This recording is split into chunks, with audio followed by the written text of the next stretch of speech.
असां मीलाद शरीफ़ मल्हाईंदा आहियूं, जलसा जुलूस सभु कुझु कंदा आहियूं।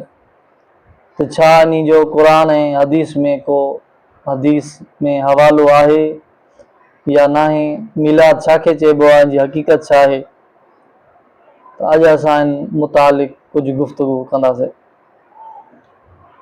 सभ खां पहिरियों मीलाद शरीफ़ जी हक़ीक़त इहा आहे त असां महफ़िल ईद मिलादुन नबी सल्लल्लाहु अलैहि वसल्लम में नबी पाक सल्लल्लाहु अलैहि वसल्लम जी विलादत जो वाक़ियो बयान कंदा आहियूं।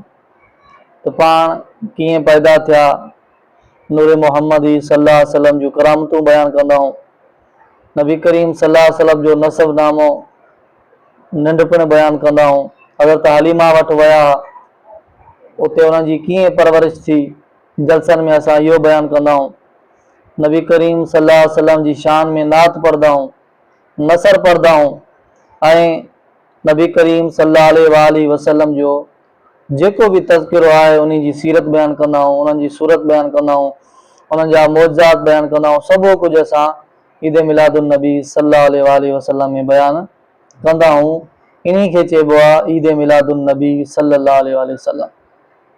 इनके छा चइबो आहे? ईद मिलादुन नबी सल्लल्लाहु अलैहि वसल्लम। पोइ इंसान जी मर्ज़ी आहे, चाहे अकेलाई में वेही करे नात पढ़े, मजलिस में वेही करे नात पढ़े, उथी भी करे नात पढ़े, वेही करे नात पढ़े, झंग में नात पढ़े, इंसाननि जे अंदर नात पढ़े, कमरे जे अंदर नात पढ़े, नबी करीम सल्लल्लाहु अलैहि वसल्लम जूं करामतां माण्हुनि जे अंदर जलसे में बयान करे, अकेलाई में बयान करे। इन्ही खे छा चइबो आहे? नबी करीम सल्लल्लाहु अलैहि वसल्लम जे ईद मिलादुन नबी सल्लल्लाहु अलैहि वसल्लम। इन जे लाइ महफ़िल मीलाद जी हक़ीक़त ई आहे, मीलाद सिर्फ़ु इन शइ जो नालो आहे जिथे नबी करीम सल्लल्लाहु अलैहि वसल्लम जी शान बयान कई वञे। इन खे छा चइबो आहे? ईद मिलादुन नबी सल्लल्लाहु अलैहि वसल्लम।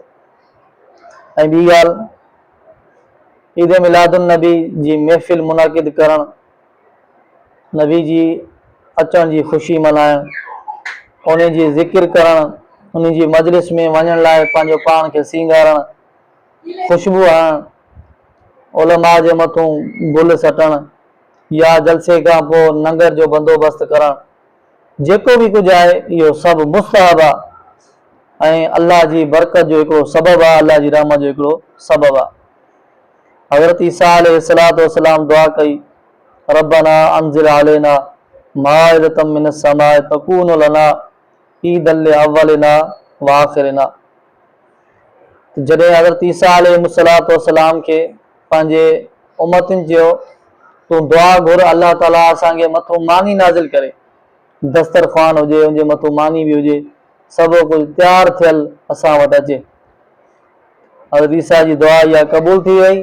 पाण फरमाइनि था इहा असांजी बि ईद हूंदी ऐं जेके असां खां पोइ ईंदा उन्हनि जी बि ईद हूंदी। सिर्फ़ु मानी नाज़िल थिए उन खे ईसा अलैहिस्सलाम चवनि था इहा छा थी वेंदी? ईद थी वेंदी। तव्हां मूंखे ॿुधायो, मानी जे नाज़िल थियण खे ईसा अलैहिस्सलाम ईद चवे थो, जेकॾहिं तमामु नबियनि जो सरदार अचे उन ॾींहुं खे असां ईद जो ॾींहुं नथा चई सघूं? मानी मथे आहे या असांजो नबी मथे आहे? त क़ुर पाण चवे थो त ईसा अलैहिस्सलाम इहा दुआ घुरी, अल्लाह हिन जे मथां मानी नाज़िल कर, त उहो उन्हनि जे लाइ ईद जो ॾींहुं हूंदो, असांजे लाइ बि ऐं जेके ईंदा उन्हनि जे लाइ बि। मानी जे नाज़िल थियण खे अल्लाह ईद जो ॾींहुं चई सघे थो, त नबी करीम सल्लल्लाहु अलैहि वसल्लम जी आमद खे असां ईद जो ॾींहुं नथा चई सघूं। इन मूं साबित थियो त ईद मिलादुन नबी सल्लल्लाहु अलैहि वसल्लम जो सबूत क़ुर में बि आहे। अॻिते इन ॻाल्हि खे वधायूं था त इन ॾींहुं खे अॼु ॾींहुं ताईं, जॾहिं इहो दस्तरख़्वान नाज़िल थियो, छंछर जो ॾींहुं हुयो, छाजो ॾींहुं हुयो? छंछर जो ॾींहुं। अॼु ॾींहुं ताईं ईसाई उन खे ईद जो ॾींहुं मल्हाईंदा आहिनि। मुस्लमाननि जो ईद जो ॾींहुं कहिड़ो आहे? जुमे जो ॾींहुं आहे। यहूदियुनि जो ईद जो ॾींहुं कहिड़ो आहे? आचर जो ॾींहुं आहे। त ईसाइनि जो ईद जो ॾींहुं कहिड़ो आहे? छंछर आहे। त अॼु ॾींहुं ताईं ईसाई छंछर जे ॾींहुं खे ईद जो ॾींहुं करे मल्हाईंदा आहिनि। ईसाई मल्हाइनि, उन्हनि जो ईद जो ॾींहुं थी सघे थो। जेकॾहिं असां ईद मिलादुन नबी मल्हायूं त असांजे लाइ ईद नथी थी सघे।